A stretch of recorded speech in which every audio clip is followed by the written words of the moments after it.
So the reason why we're telling you about all of these different ways that phishing attacks can happen is not to say that it's your fault if you fall victim to a phishing attack.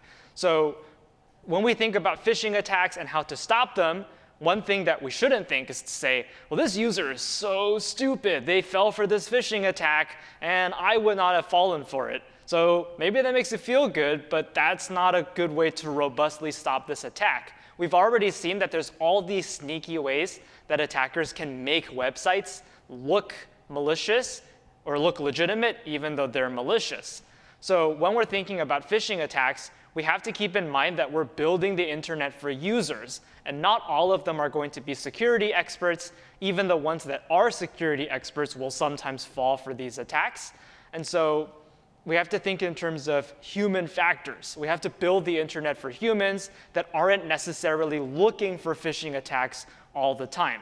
So phishing is not necessarily the user's fault. It can also be the fault of the designers of the internet, and we as programmers have to build in defenses on our web services to stop phishing. So we can't blame the users and tell them just to not be phished, because phishing itself is a tricky thing to protect against.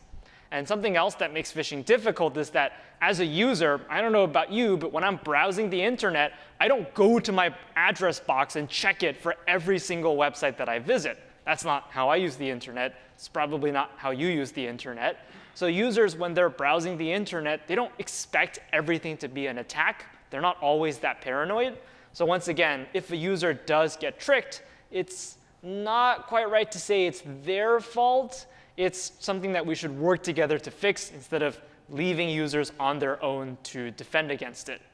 And something else that's kind of funny is that sometimes, even if we train users to not be phished, legitimate messages could also look like phishing attacks. This is an actual email that was sent by the University of California, of all people. And I don't know about you, but this font's pretty weird. And the website that they make us go to is uc.sumtotal.host. I have no idea what that is.